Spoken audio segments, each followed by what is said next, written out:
လေရင်မယ်ရီဟာယာရုကိုအတုံးချပြီးရွှေမောင်ကိုလောက်ကြပါတယ်။ရွှေချောင်းတွေကိုအရေးကြိုးပြီးအသစ်လုပ်ထားတဲ့ပုံစံကွက်ထဲလောင်းထည့်လိုက်ပါတယ်။အေးခံပြီးတဲ့အခါရွှေချောင်းတွေဟာရွှေဘောလုံးတွေအဖြစ်ပြောင်းသွားပါတယ်။မမိအောင်လို့ရွှေတွေကိုချောကလက်နဲ့အုပ်ပြီးတော့ချောကလက်ပုံစံဖြစ်အောင်တတုဆက်ကူနဲ့ထပ်ပတ်လိုက်ပါတယ်။နောက်ဆုံးမှာတော့ရွှေပေါင်တရားကိုဒူဘိုင်းကိုတည်ဖို့သူတို့ရဲ့ခီးဆောင်အိတ်ထဲထည့်လိုက်ကြပါတယ်။လေရင်မယ်ရီဖြစ်နေတာကြောင့်လုံခြုံရေးကသူတို့ကိုမစစ်ဆေးခဲ့ပါဘူး။၃ယောက်သားရွှေတွေကိုလေရင်ပေါ်အောင်မြင်တည်သွားနိုင်ခဲ့ပါတယ်။ခီးစဉ်အတွင်းမှာလုတ်ဖော်ကိုင်ဖက်တွေကတခုခုထူးခြားနေတာတတိထားမိမှဆိုလို့သူတို့ရဲ့စိတ်လှုပ်ရှားမှုကိုအတော်လေးထိန်းချုပ်ထားခဲ့ရပါတယ်။တိတ်မကြခင်မှာပဲလေရင်ကဒူဘိုင်းလေစိတ်ကိုဆိုက်ရောက်လာပြီးသူတို့လည်းနောက်ဆုံးတော့စိတ်အေးသွားနိုင်ခဲ့ပါတယ်။အဲ့ဒီအချိန်မှာဂိတ်ပေါက်လုံခြုံရေးကသူတို့ကိုစိုက်ကြည့်နေပေမဲ့ကံကောင်းစွာနဲ့ပဲမစစ်ဆေးခဲ့ပါဘူး။၃ယောက်သားလေစိတ်ကနေအောင်မြင်ထွက်လာနိုင်ခဲ့ပါတယ်။ပြီးတော့ဟိုတယ်မှာပစ္စည်းဝယ်မဲ့သူနဲ့တွေ့ဆုံခဲ့ကြပါတယ်။ပစ္စည်းကိုစစ်ဆေးပြီးတဲ့နောက်မှာဝယ်သူကတိတ်ကိုကျင်းနဲ့သွားပြီးသူတို့ကိုငွေမြောက်များပေးခဲ့ပါတယ်။နောက်ပိုင်းမှာလည်းသူတို့ဟာဒီနင်းလန်တိုင်းပဲရွှေတွေကိုဆက်ပြီးမောင်ခိုတဲခဲ့ကြပါတယ်။ဒီအလုံးနဲ့ပိုက်ဆံအများကြီးရခဲ့ကြပါတယ်။၃ယောက်လုံးမကြခင်တန်းကြွယ်တထေးတွေဖြစ်တော်မယ်လို့ထင်နေတဲ့အချိန်မှာပဲဒီနေ့မှာထင်မှတ်မထားတဲ့အဖြစ်အပျက်တစ်ခုဖြစ်ပွားခဲ့ပါတယ်။ဒီတစ်ခေါက်မှာတော့သူတို့ကိုလုံခြုံရေးက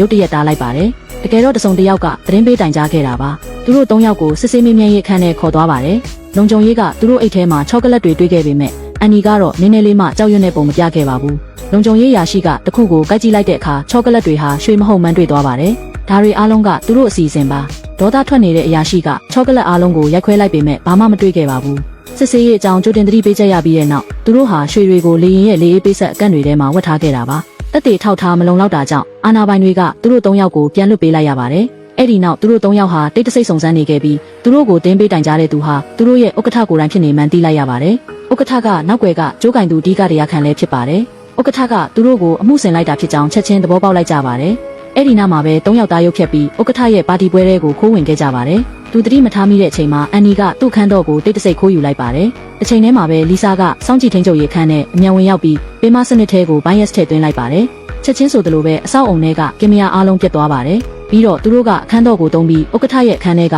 ဒေါ်လာတန်း300တန်မိုးရှိတဲ့ရွှေတွေကိုခိုးဖို့ဝင်ခဲ့ကြပါတယ်။တစ်တာတွေကိုဖွင့်ကြည့်လိုက်တဲ့အခါအထဲမှာဘာမှမရှိတော့တာကိုတွေ့လိုက်ရပါတယ်။ဥက္ကဋ္ဌကသူတို့ကိုတစ္ဆာဖောက်ပြီးထွက်ပြေးဖို့ပြင်ဆင်နေတာဖြစ်ရမယ်။ဒါကြောင့်ရွှေတွေဟာသူ့ရဲ့ကိုယ်ပိုင်ချက်လေရင်ပေါ်မှာဝတ်ထားလိုက်မယ်လို့ယူဆလိုက်ပါတယ်။သူတို့ဟာအလုံးဝင်ခွင့်ကပ်ပြားအတူတွေလုပ်ပြီးဥက္ကဋ္ဌရဲ့ချက်လေရင်ထဲကိုခိုးဝင်ခဲ့ကြပါတယ်။ပြီးတော့ရေရဲကိုအိတ်ဆေးခတ်လိုက်ပါတယ်။ဥက္ကဋ္ဌကအဲ့ဒီရေကိုတောက်ပြီးတဲ့နောက်မှာတတိလစ်သွားခဲ့ပါတယ်။သူတို့လည်းချက်ချင်းလေရင်ကန်းထဲကိုဝင်သွားကြပါတယ်။အထဲမှာခီးဆောင်အိတ်တစ်တာတွေဆင်ထားပြီးတစ်တာတိုင်းမှာရွှေတွေအပြည့်ဖြည့်ထားပါတယ်။သူတို့ကရွှေတွေအပြည့်ပါတဲ့တစ်တာ၃လုံးကိုအမြန်ယူပြီးလေရင်ရဲ့အချက်ပေးကလုတ်ကိုနှိပ်လိုက်ပါတယ်။ဥက္ကဋ္ဌပြန်တတိယလာတဲ့အချိန်မှာရဲတွေရောက်နေပါပြီ။ရွှေတွေအပြည့်ပါတဲ့တစ်တာတွေကိုမြင်တော့ရဲတွေကဥက္ကဋ္ဌကိုရွှေမောင်ခိုမှုနဲ့ချက်ချင်းဖမ်းဆီးလိုက်ပါတယ်။နောက်ဆုံးမှာတော့သူတို့၃ယောက်ဟာတန်းကြွယ်တထေးတွေဖြစ်သွားကြပါတော့တယ်။